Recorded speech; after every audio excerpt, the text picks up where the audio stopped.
Well, good evening, everyone, and welcome. I'm Professor Michelle Foster. I'm the Dean of Melbourne Law School, and it's my great pleasure to welcome you to the 2025 Miegunyah Distinguished Visiting Fellow Lecture. I'd like to begin this evening by acknowledging that we're meeting on the unceded lands of the Wurundjeri people of the Kulin Nation, and I pay my respects to elders past, present and emerging, and extend that respect to any Indigenous people with us this evening. I'd also like to acknowledge, because it's very timely, the tabling of the UROC Justice Commission's report, UROC for Transformation, and the final report, UROC Truth Be Told, in the Victorian Parliament in recent weeks. These groundbreaking reports provide a deeper understanding of Aboriginal history and the impacts of colonisation, and they mark a significant step in the relationship between Aboriginal peoples and the state of Victoria within the treaty process. Now, this annual lecture is presented by the Miegunyah Distinguished Visiting Fellow during their stay at the University of Melbourne. This lecture and its associated fellowship were established in 1993 to allow a distinguished academic from an overseas institution an opportunity to share their expertise, both with colleagues at the University of Melbourne and, of course, the wider Australian community. This fellowship and lecture series was founded by the bequest of Sir Russell Grimwade through the Miegunyah Distinguished Visiting Fellowship Fund, one of the many extraordinary contributions made by the Russell and Mab Grimwade Miegunyah Fund to the University of Melbourne. Alongside this fellowship, the bequest included an extensive art collection, now housed in the Ian Potter Museum of Art, in our university archives, and at the Baillieu Library here on the university campus. And I'd like to welcome especially the patron head of the Russell and Mab Grimwade Miegunyah Fund, Angus Grimwade, who is here with us tonight. It's really lovely to have you. It is now my pleasure to introduce our 2025 Miegunyah Distinguished Visiting Fellow, Professor Ned Foley, the Ebersold Chair in Constitutional Law at The Ohio State University and the Director of its Election Law Program. Now, Professor Foley is well known across academia and in policy circles for his scholarship and analysis of electoral issues in the US. In addition to his deep academic expertise, he's been a regular columnist for The Washington Post, and during the 2020 US election, he was on-air election law analyst for NBC and MSNBC. He's clerked for Justice Harry Blackmun of the US Supreme Court, served as Solicitor General of Ohio, and taught at Ohio State University's Moritz College of Law since 1991. It is such a pleasure to have you with us, Ned, and we thank you for your active and collegiate participation in the life of Melbourne Law School over recent weeks. Well, this year the lecture also doubles as the 2025 Law Rare Books Lecture, a lecture that highlights parts of the MLS Rare Books collection. Tonight, Professor Foley will combine his expertise on US electoral law with an analysis of the Australian electoral system. His lecture is called Democracy and Polarization: What Australia and America Can Teach Each Other. Before I hand over, I'll just note that there will be an opportunity for you to ask questions at the end of Professor Foley's presentation. You can see behind me that we'll be using Slido, so there's a QR code. If you would like to start inputting your questions during the presentation, please do so. At the end of the lecture, my colleague Professor Adrian Stone will be facilitating and moderating the Q&A and offering a vote of thanks. And I would just like, as a courtesy reminder, to remind you that this lecture is being recorded and will be made available on our website. But now I'd like to hand over to our 2025 Miegunyah Distinguished Fellow, Professor Ned Foley. Thank you so much. This evening I wish to talk with you about one of your own, Edward John Nanson, Professor of Mathematics here from 1875 until his death in 1936. As you can see, I've refined the title of this lecture to focus specifically on him. Here's his portrait. I'm not sure how faithful a representation it is, judging by some photos we'll see, but I think it's a handsome portrait nonetheless. Nanson is virtually unknown in the United States. I'd venture that fewer than 1 in a million Americans have ever heard of him. Yet if American democracy is to survive, it would not be unreasonable to credit him as its savior. He rediscovered for the world insights about the mathematics of elections that had emerged in 18th century France as part of the Enlightenment, but were then lost to history because of the turmoil of the French Revolution. Nanson's work on the math of elections sparked the creation of a new field called social choice theory. For reasons we'll discuss, The core concept at the heart of Nanson's work on elections is what America needs right now and for the foreseeable future if its system of democracy is to be sustainable. But first, let's talk a little bit about the man himself. He was born in 1850 in Penrith, England, a small town close to the Scottish border. Its population at that time was about 7,000. Today it's about 17,000, so still pretty small. His father made hats for a living, and his mother was what today Americans would call a stay-at-home mom. Now, Nanson clearly was an exceptional student, and he went off to Trinity College, Cambridge, where he was one of the university's top 2 math graduates in 1873. 2 years later, at the age of 24, he sailed to Australia to become a professor of math here. In the intervening year, he married the daughter of his grammar school's headmaster, so at least he wasn't all alone when he emigrated. Still, as someone who myself got married at 24, right after finishing law school, but who only moved from New York City to Washington, D.C., I have difficulty imagining what it must have been like to leave England for Australia on a ship in 1850, presuming never to return. Here's a photo of the staff and students at the university in 1876, the year after Nanson arrived. He's the one seated here, the third from the left. Here's a photo of Nanson published in the university's alumni magazine 20 years later in 1896. And another alumni magazine photo of him in 1902. It looks to me like he's aged quite a lot in those intervening 6 years. 1902 is right around the time of Nanson's greatest involvement in actual electoral reform here in Australia. He was an avid promoter of what is essentially the electoral system that Australia currently has, preferential voting for single-member districts in the House of Representatives, and a proportional version of preferential voting for the Senate. Nanson wrote pamphlets for the public in an effort to persuade lawmakers to adopt these electoral reforms. He wrote specifically on proportional representation, the third edition of which was published in 1900. He wrote another pamphlet that same year called The Real Value of the Vote and How to Get It at the Coming Federal Elections. This one was a collection of essays he had written for 2 newspapers, The Age and The Argus.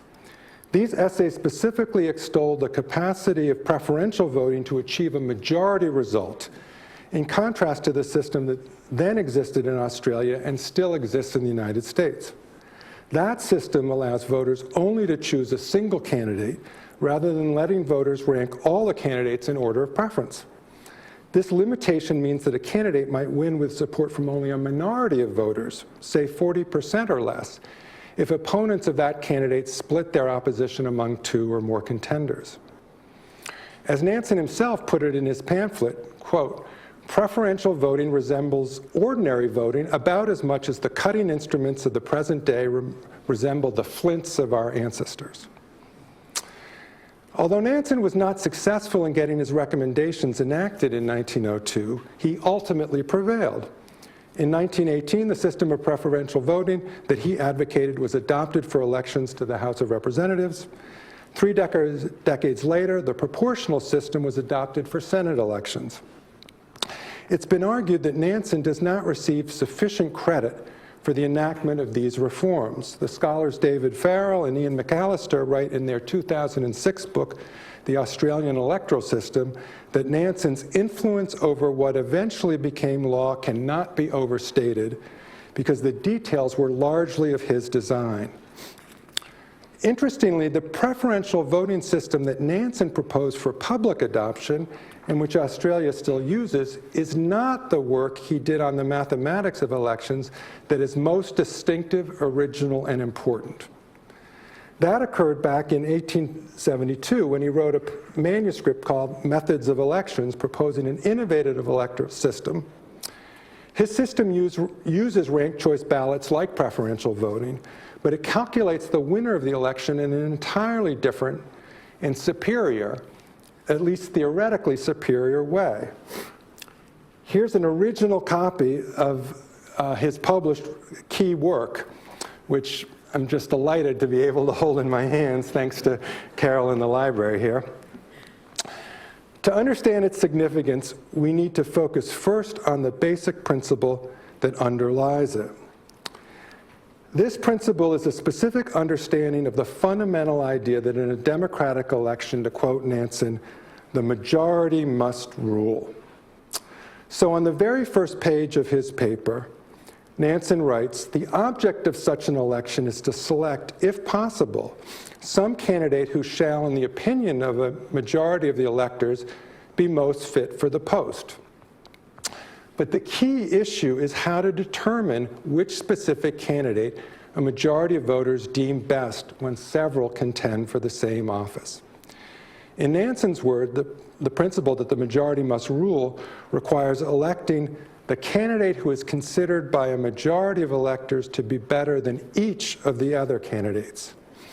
In Nanson's sentence, the word each is doing a lot of important work.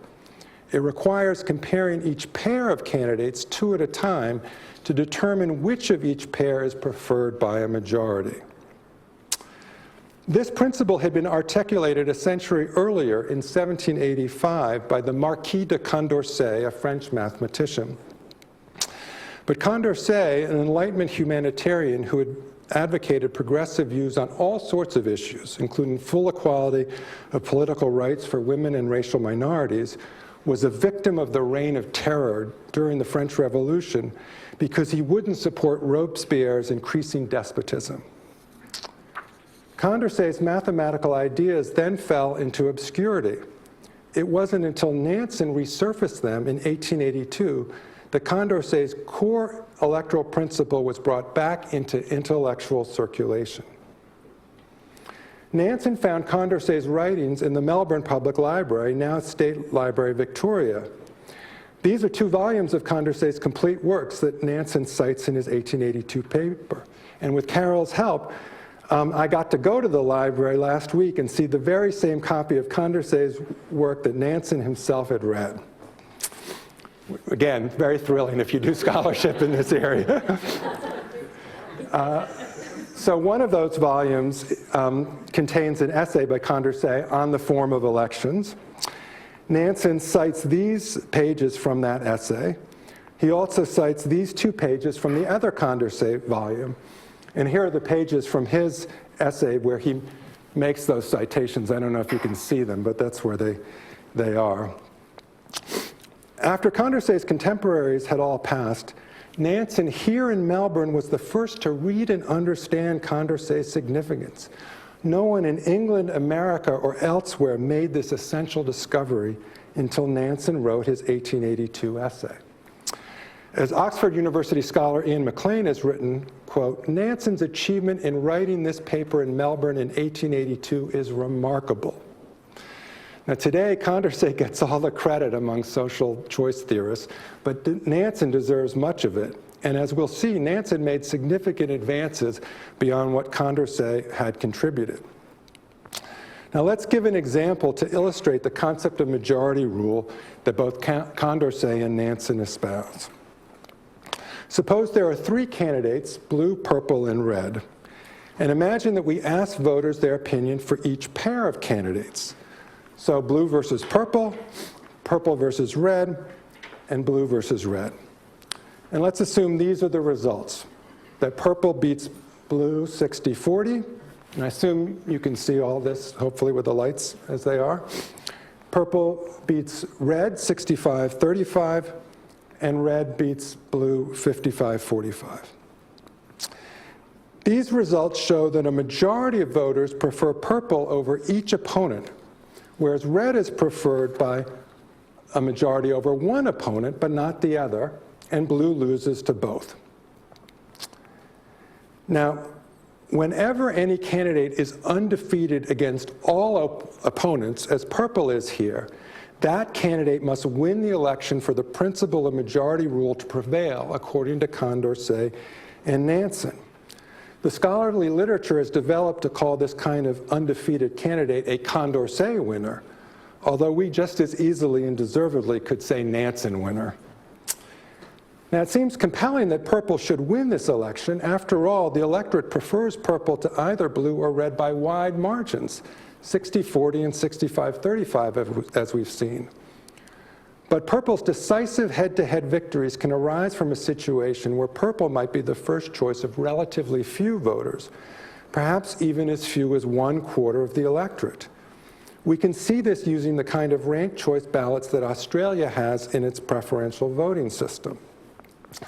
So with the same preferences, here are the ballots. So 40% of the voters like blue the best, then purple second best, then red. 35% like red the best, then purple, then blue. 25% like purple, but divide their second choice preferences between blue and red, as you see here. These ballots produce the same head-to-head results that we saw before. And we can see this by taking each pair of candidates off of the ranked ballots.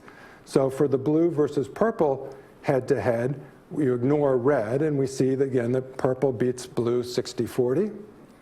And for purple versus red, we ignore blue, and we see purple ahead on these ballots, red ahead on those for that 65-35 result. And the third head-to-head, red versus blue, ignore purple. Red's ahead on some ballots, blue's ahead on others. Red prevails 55-45. So again, this makes purple the Condorcet winner. The fact that purple has the fewest first-choice votes, despite being the Condorcet winner, is crucial when we consider what the result of this election would be under Australia's existing system of preferential voting. The rule under this system, as I'm sure you know, is to drop the candidate with the fewest first-choice votes and redistribute the ballots that rank the dropped candidate first to whichever other candidate is ranked next on the ballots.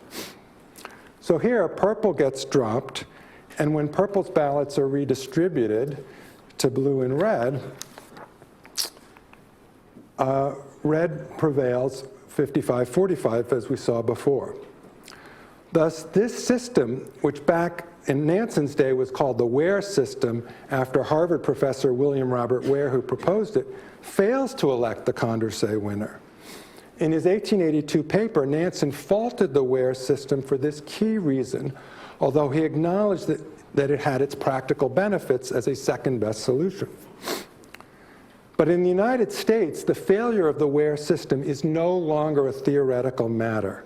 Instead, it has become a pressing problem as polarization is increasingly acute. Over the last several decades, the Republican Party has veered further and further to the right. It is now at the point where there really are two distinct parties or factions, each claiming to be Republican.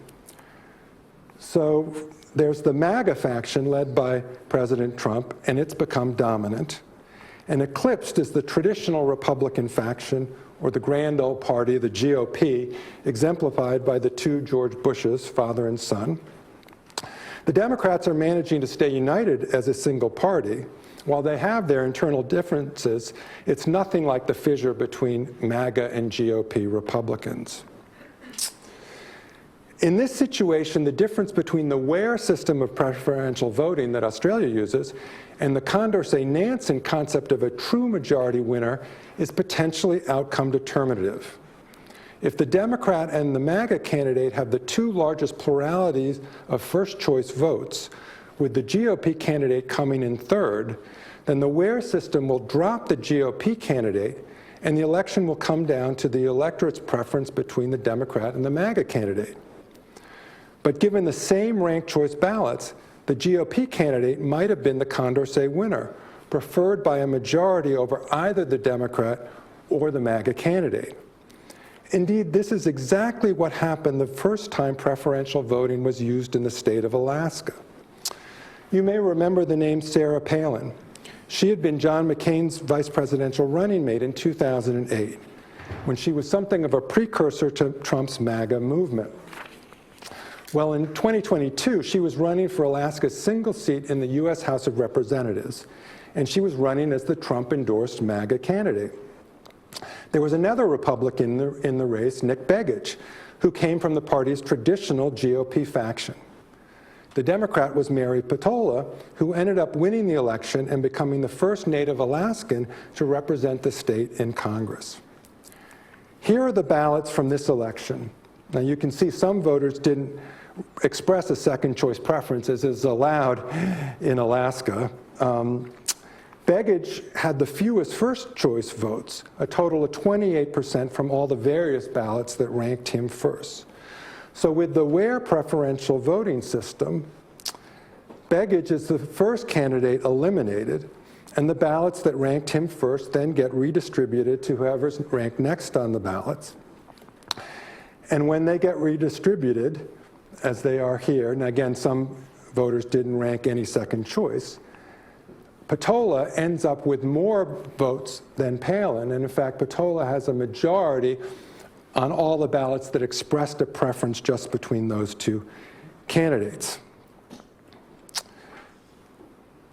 So Republicans were hopping mad with this result. They saw that the Democrat got 40% of first choice votes, while the two Republican candidates combined received about 60%. Yet this electoral system put the Democrat in office, and so Republicans immediately viewed the system as rigged against them.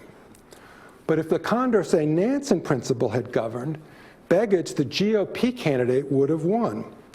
The ballot showed that a majority of voters preferred Begich over Patola, and a majority also preferred Begich over Palin. So we can see this looking at the ballots again by going through the same head-to-head analysis that we did on our hypothetical example earlier. So for the Begich versus Patola head-to-head, again, we ignore Palin, and we see Begich ahead on these ballots, and on those ballots, and then Patola ahead on the others. And so Begich prevails over Patola. And as you can see, only very few voters who had liked Palin the best liked Patola, which is, sort of explains this result. And then when we look at Begich versus Palin, ignore Patola, again, Begich is ahead on these ballots, Palin is ahead on the other ballots, and Begich prevails again. And then the third head-to-head is Patola versus Palin. But Begich is the Condorcet winner, beating both opponents. Thus, according to both Condorcet and Nanson, Begich should have won, and if he had won, Republicans wouldn't have become so adamantly opposed to voting with ranked choice ballots. And it's not just this one Alaska election where there is a divergence between the Condorcet-Nanson principle and the where system of preferential voting. Indeed, most consequentially, the same dynamic occurred in last year's presidential election. Trump himself, of course, was the MAGA candidate. The Democrat at first was President Joe Biden, but after he dropped out, it was his vice president, Kamala Harris. Obviously, the result in November showed that more voters preferred Trump to Harris, but the third most popular candidate in last year's presidential election was Nikki Haley, who ran against Trump in the Republican primaries as a traditional GOP alternative to the MAGA movement. She was in effect equivalent to Nick Begich in the Alaska race. She couldn't win the primaries because MAGA had become so dominant within the Republican Party. But if the election had been structured as a three-candidate race according to the Condorcet-Nanson principle, Haley almost certainly would have won. A majority of voters would have preferred her to Harris. Indeed, she would have beaten Harris by an even bigger margin than Trump did. And a majority of all American voters in November, not just Republican voters, would have preferred Haley to Trump, especially if Harris had urged her supporters to vote for Haley over Trump, as she surely would have. You may remember that during her campaign, Harris ran with Liz Cheney, a prominent anti-Trump Republican, at her side, exclaiming about the dangers of Trump returning to the White House. In an electoral system that allowed voters to rank their preferences among these three candidates, Harris would have energetically encouraged everybody who ranked her first to rank Haley second. Thus, Nikki Haley and not Donald Trump would be president right now if the election had complied with the Condorcet-Nanson principle. And just think of all the differences.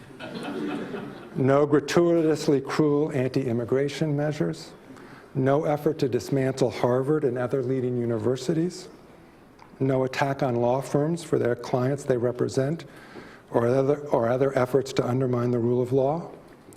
Sure, Nikki Haley would have governed in a way very different from how Kamala Harris would have. Nikki Haley's a Republican, after all. But she would have been a traditional GOP Republican president, more like the George Bushes. Instead, because of the failure to abide by the Condorcet-Nanson principle, America, indeed the world, is stuck with all the distinctively adverse consequences of a Trump second term. What makes it even worse from a democratic theory perspective, and that's really the only one that matters from a nonpartisan impartial analysis of election law, which is what I'm trying to give here tonight, is that the result in November is not the result that a majority of Americans most wanted, given the candidates who ran for president last year. If the will of the majority had truly prevailed, we would all be talking about America's first female commander-in-chief, and indeed a woman of color, Madam President Nikki Haley. So how do we rectify the situation and get an electoral system that complies with the Condorcet-Nanson principle? The challenge is that although most elections have a Condorcet winner, not all do. There can be a kind of cycle among candidates, rather like the game rock, paper, scissors. I understand you play that game here in Australia, maybe as kids, as we do in America. And to illustrate the electoral version of this kind of cycle, we can draw upon our previous example with one slight variation. So here are the ballots that we saw before in our hypothetical. Now suppose there's just one change. Some of the voters who had ranked red first now rank blue second instead of purple. Maybe these voters prefer populists on either the right or the left over a centrist whom they think represents the establishment. With this change, these are the head-to-head results. So now, that first head-to-head, purple versus blue, blue is the winner instead of purple as we saw last time. The other two head-to-head results are the same as they were before, purple beating red 65-35, and red beating blue 55-45. But now, with that one change, with blue winning that first head-to-head, we now have a three-way tie. Each candidate has one head-to-head victory and one head-to-head defeat. So how do we break this tie? So here's where Condorcet himself stumbled.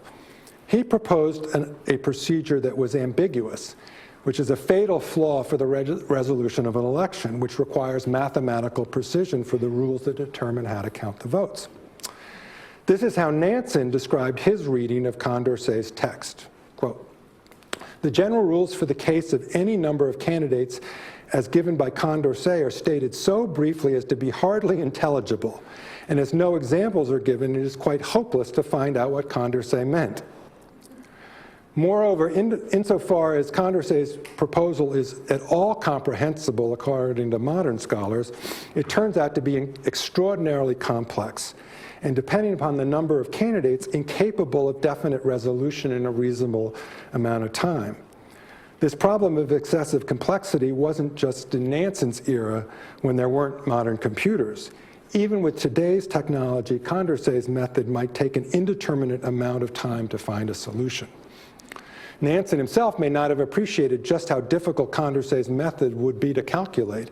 What he said on this point was merely that, quote, in Condorcet's method, the rules are very complicated. Indeed. Nanson's genius was that he developed a feasible means of tabulating ranked choice ballots that was guaranteed to elect a Condorcet winner whenever one exists, and at the same time provide a definite outcome when there isn't one. And Nanson's method, it must be admitted, is a little bit complicated, especially for those of us who are challenged in the math department. But compared to Condorcet's proposal, Nanson's method is absolutely precise and capable of being calculated in a reasonable amount of time, especially with the aid of modern computers, but even beforehand. Nanson's method consists of giving each candidate a point for every other candidate ranked lower on the same ballot. These are called Borda points after another French mathematician named Borda. A candidate's total Borda count is the sum of all the Borda points that a candidate receives on on the ballots. So let's take a look at how this works. So if we look at that first line of ballots where 40% of the voters prefer blue the best, blue would get 40 border points for being ahead of purple, and another 40 border points for being ahead of red. And purple, so the total of 80 border points, right? I can do that much math. Purple gets 40 border points for being ahead of red. On the next line of ballots, purple gets 5 border points for being ahead of blue, and another 5 for being ahead of red, for a total of 10. Blue gets 5 for being ahead of red. Third line of ballots, same principle applies. Purple gets twice 20 or 40, and red just gets 20, and we can fill out the rest of the border points this way, and then you sum all the candidates' border points. Now you might reasonably ask, why not just elect the candidate with the highest border count, as Borda himself proposed? The problem, as both Condorcet and Nanson knew, is that the candidate with the highest border count is not necessarily the same candidate as the Condorcet winner, the one who, as we've seen, a majority prefer over each alternative. But Nanson brilliantly realized a way to use border points that will always elect a Condorcet winner when one exists. Nanson's method is to eliminate any candidate whose border count is below average, and to repeat this elimination process until only one candidate is left who wins the election. So let's see how this works. Okay, it's pretty easy to see, I hope, that the average number of border points in this example is 100 of these 3 candidates. So the candidate who's below average is red, and you eliminate that candidate, and then you recalculate the border points. But if a candidate is ahead of only one other candidate, you only get 1 border point for each ballot. So blue only gets 40 points this time, purple gets 5 points this time, and again, so we can count up the border points, and we see that blue beats purple, and so blue wins the election. And that breaks the 3-candidate tie that we saw before when it was the rock, paper, scissors cycle. Now I want to give you another example of Nanson's method with 4 candidates. So bear with me, because that's where Nanson's method really shines compares to Condorcet's. For only 3 candidates, Condorcet's own method is manageable, but not for 4 or more. Still, I want you to tell me after this lecture whether Nanson's method, as mathematically precise and elegant as it is, can be adequately understood by voters in order to be feasible in actual elections. So here's a 4-candidate example. Now you'll see that the only difference between this 4-candidate example and our very first 3-candidate example is that the 35% of the voters who like red best are now divided between red and a new candidate, maroon. Red's voters like maroon second best and vice versa. The same voters who like blue and purple best prefer red to maroon. You can think of maroon as just a more extreme version of red. Otherwise, the preferences are unchanged from before. So with Nanson's method, we begin by counting up each candidate's border points. With 4 candidates, the candidate ranked first on a ballot now gets 3 points for being ahead of 3 other candidates. So here blue gets 40 times 3, purple gets 40 times 2, red gets 40 times 1. On the next line, it's 5 times 3, 5 times 2, 5 times 1. Third line, 20 times 3, 20 times 2, 20 times 1. And again, we can fill out the rest. Then we sum up each candidate's border points as before. Now in this example, there's a total of 600 border points, which makes for an average, given 4 candidates, of 150.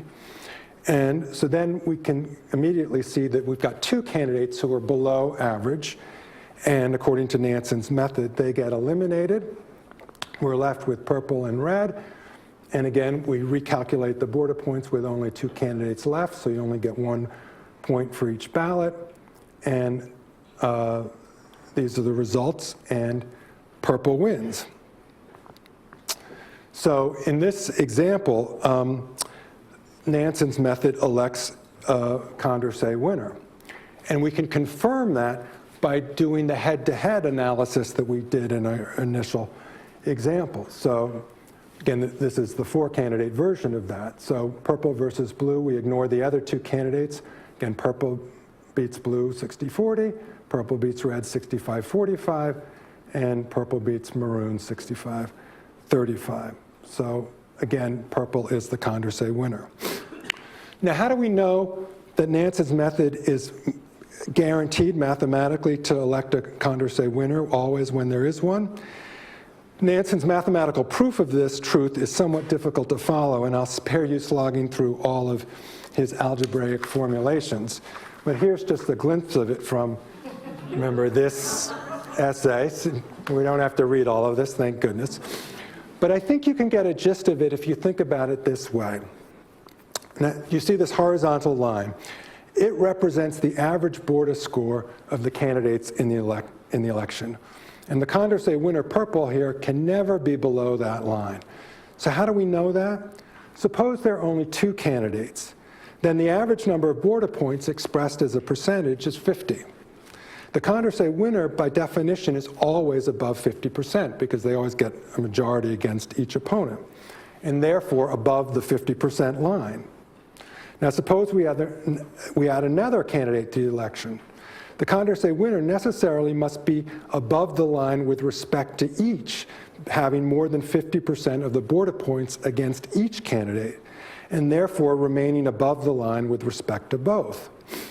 Add a 4th candidate to the election, and the same point must remain true. The Condorcet winner has more than 50% of the Borda points against this candidate as well, and so still must be above the line of average Borda points. Other candidates may also be above the line, like red here, depending on how they fare against the remaining 2 candidates. But no matter how many candidates you add to the election, the Condorcet winner never falls below this line. So the same point is true in reverse. If you take candidates out of the election by eliminating candidates who are below average, as the Nanson method proposes, the Condorcet winner still must remain above the line. Other candidates who were once above the line, like red was, now fall below the line, but never the Condorcet winner, who always must have more than the average number of Borda points against each opponent. So, what do you think? Can we get Americans to embrace Nanson's method, or is it too complicated? Now, before answering that question, I want to show you a somewhat simpler procedure that's also guaranteed to elect a Condorcet winner whenever there's one. It's called bottom 2 runoff, and here's the way it works. You take the 2 candidates with the fewest first choice votes, and you eliminate whichever of the 2 is not the one who has a majority who is not the one whom a majority of all voters prefer. And then you repeat that same elimination procedure until only one candidate is left who wins the election. So let's take a look at that one. And we're going to use the same 4-candidate example. Okay, so here are our first choices that we've already seen before. 40% like blue, remember, 30% like maroon, 5% like red, and 25% like purple as a matter of first choices. So who are the 2 candidates with the fewest first choice votes? That's purple and red. We do the head-to-head with respect to those 2 candidates according to this bottom 2 runoff method. And purple beats red 55-35 by looking at just those 2 candidates on each of the ranked choice ballots. Okay, so we keep purple according to this method, and then we eliminate red. And so now, once red is eliminated, we have to recalibrate who are the first choices on each of the ballots. So now these are our new first choices in the second round of this process. And our 2 candidates with the fewest first choice votes are now purple and maroon. So we do that head-to-head. We see purple beating maroon 65-35 on the ballots. So again, we keep purple and we eliminate maroon. And now we're left with only 2 candidates, and purple beats red, purple beats blue 60-40. So again, this bottom two runoff method also elects the Condorcet winner and is always guaranteed to do that because where the Condorcet winner is going to beat any candidate in all the head-to-heads. So given the relative simplicity of the bottom two runoff procedure compared to Nanson's own method, it's surprising that Nanson did not think of it. Or if he did not discuss it in his paper. As the rest of his paper demonstrates, he was very sensitive to practical issues of election administration. Now, Nanson's own method is more theoretically sound than the bottom two runoff procedure because a board account is a better measure of a candidate's relative popularity compared to the rest of the candidates than is just the candidate's number of first choice votes alone. But this theoretical difference is unlikely to matter very often, and is it worth sacrificing the extra simplicity of the bottom two runoff procedure? It's also surprising that Nanson didn't consider bottom two runoff given when a version of it was first proposed. Believe it or not, that was in the year 1299 when a manuscript written by a medieval monk named Raymond Lull, who lived on the island of Mallorca off the coast of Spain, thought of a version of this idea. Lull embraced the same principle that Condorcet and Nanson later would, that a candidate whom a majority prefer over all the rest should win an election. And Lull thought the easiest way to achieve this result was to line the candidates up in order and have the first two compete for the majority's favor. The winner of this first pair would go on to compete against the candidate next in line, and so forth until the process reached the end of the line. Again, the Condorcet winner is sure to prevail no matter where in line the Condorcet winner is initially. And if the candidates are placed in line fairly, then the outcome is fair even if there is no Condorcet winner. And the bottom two runoff procedure that I showed you is a fair version of Lull's method insofar it lines candidates up by the number of first choice votes they receive. Now, lining them up by border scores would be even better, and that would amount to something like a compromise between Nanson's method and bottom two runoff. But again, that's an extra element of complexity that may just not be worth it. Nanson did not know about Lull, whose work on elections was lost to history for an even longer period than Condorcet's. Lull's key manuscript on elections was not rediscovered until 1937, when a copy was found in a German monastery. But 1937 was 1 year after Nanson died.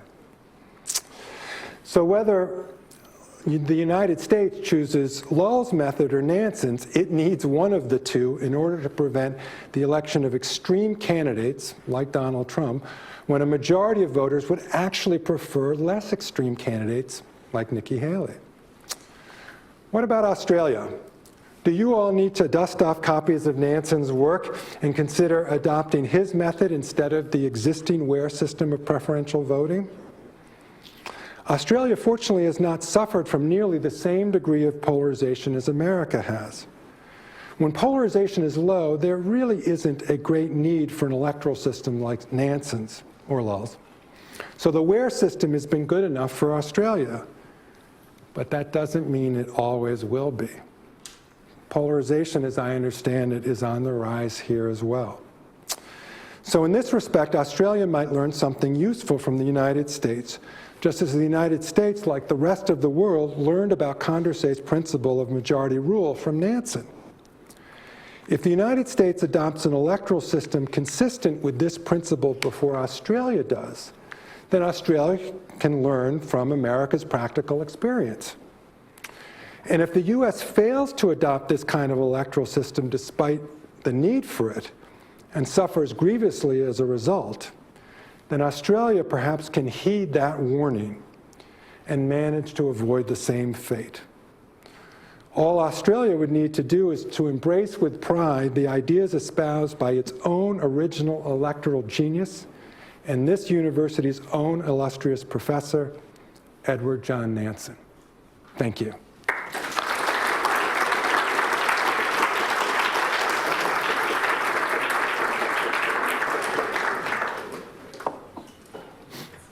Sure, thank you. I hope that wasn't too much math. Never too much math. Well, if there is too much math for me, I promise you that. And again, I want to know your reaction as to whether or not, despite the theory, it's workable in practice. All right, so I'm Adrian Stone, and I will be managing the Q&A, which you can submit through the Slido process. And I just would like perhaps to ask Emily to check that I've got that working well. And perhaps while you're doing that, I could pose a question. Oh, okay, allow me to pose a question. So you raised the question of polarisation in Australia. So I had a question for you. Do you think that our voting system has potentially helped us avoid or mitigate the effects of polarisation, either through preferential voting or potentially through compulsory voting? In particular, I'd like to know what you think, and perhaps what you think Nanson would have thought of compulsory voting. Oh, that's a good question. I do think compulsory voting very much helps. By requiring everybody to vote, you mitigate the problem of a turnout differential, which we have terribly in the United States. And I wish the United States could adopt compulsory voting, but I'm not holding my breath for that. It's just, for the foreseeable future, it just does not seem consistent with American culture. And in fact, I'm very impressed that you were able to adopt compulsory voting here in Australia, so kudos to you for that. My guess is that Nanson would, there might be an answer to the question of whether or not he would have preferred compulsory voting. I honestly don't know it off the top of my head, but just knowing his theory, I think he would be in favor of that, because his system was to gather all the preferences and figure out what the true result was based on the best analysis of all the preferences. And so that idea of getting all the preferences would lend you to a form of compulsory voting, I think. There's a big debate among election scholars on whether or not the Australia system, again, it goes by many different names. Sometimes it's called instant runoff voting. Sometimes it's just called ranked choice voting, although there are many versions of ranked choice voting. Again, it's sometimes called the Ware system, after the guy from Harvard that I mentioned. Compared to what America currently does, the system where you only get a single choice and you can't rank at all, preferential voting is clearly an advantage. And Nanson himself believed that. That's why he lobbied. He didn't lobby for the adoption of his own method, interestingly enough, because it was a little more complicated. He adopted for the method that he thought was a little bit inferior, but still better than the status quo back then and better than the American status quo. So, I think the best empirical evidence that we have to date, including some by some colleagues of mine, Nate Atkinson and Scott Gans, in a paper we co-authored, shows that you do get a centripetal effect from using the Ware or Australia system compared to just plurality, simple plurality, but not nearly the anti-polarization effect that you would get from a Condorcet or Nanson system. So my guess is that you've benefited from the system that you have, and you've managed to keep polarization in check up to that point. But can you rely on it forever? And looking at, the United States, we have 50 states. Not all of them are equally polarized. And if you run statistical analysis of the electorates of different states, you see that highly polarized states really need the Nanson method. Low polarized states could do just fine with the Australian method. Okay. So, apologies for putting you through your paces here, but another model raised by one of our questioners is the French presidential system of first and second round voting. And I just wonder how it fits into this discussion and what its benefits or detriments might be compared to preferential voting. Yeah, great question. It too is in the middle. So again, the worst is what America currently does. The best is Nanson, or some version of the Condorcet-Nanson approach. And both the Australia preferential system and the French system are in between. And different analysis claim as between those two, which of the two is better. So I've seen some statistical studies that say actually, sort of counterintuitively, that you get less polarization with the French system than the Australia system.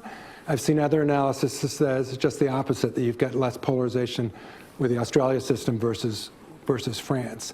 The one way to think about this, and maybe this is intuitive, when polarization forces people to the extremes, right? The poles, that's the concept of polarization. So the center drops out. So when the center drops out, either Australia's system or the French top two system is going to eliminate that third candidate who comes in third in terms of first place votes. That's what polarization does. That middle candidate is going to be in third, right, in terms of first choice preferences. Everybody's enthusiastic on the left or the right, and there's some humdrum candidate in the middle, but that humdrum candidate is a compromise under conditions of polarization. So the Nanson-Condorcet system will find that compromise and depolarize the society, whereas the French system, and in fact France is likely next time around in their presidential election. You know, Macron was a centrist, managed to get, 2 terms. I don't know how well people know about French politics, but it looks like it's going to be, the right or the left is going to prevail, and the middle is not going to prevail in France. And France, France would do very well to go back to their own great person, Condorcet, just like maybe Australia should go back to Nanson. So France and Australia in the middle, America bad, Nanson, Condorcet good. So there are some very mathematically complex questions coming in. Oh gosh. And I can't understand those ones. So I'm going to ask you a more provocative question that comes actually from Timothy Lynch, who is Professor of American Politics here, and who is, I think, a critic. I can't see you, Tim, but there you are. I think a critic of preferential voting. He says, US elections give us stable presidencies, if not presidents. As the Australian system is a revolving door of prime ministers, why isn't stability over time, as in the US, preferable? That's good.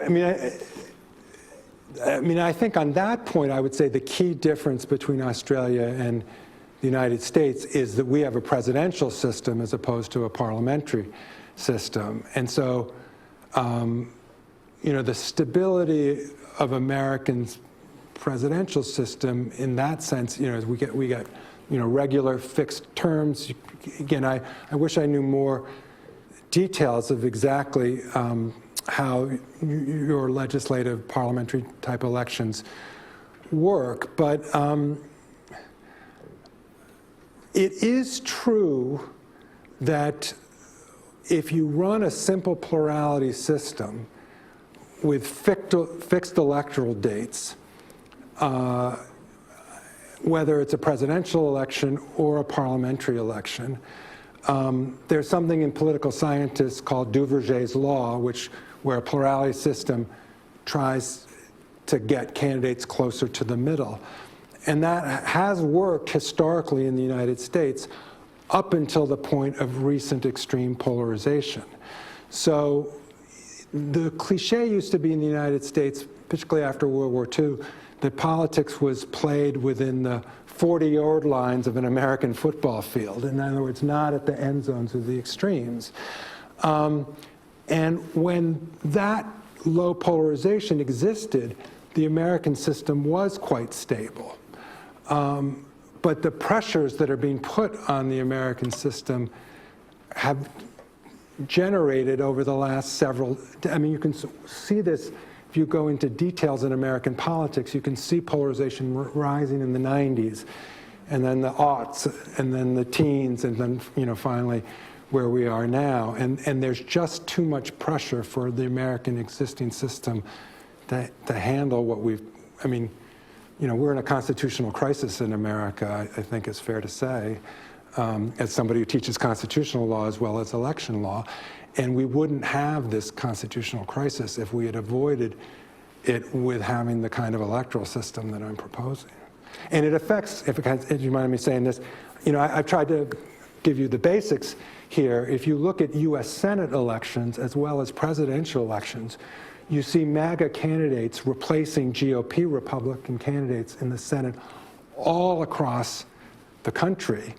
And in my mind, that explains why the US Senate wouldn't convict President Trump on the impeachment after the insurrection of January 6th. So the constitutional crisis in the United States is brought about by the electoral system that we have both for presidential elections and for Senate and House congressional elections.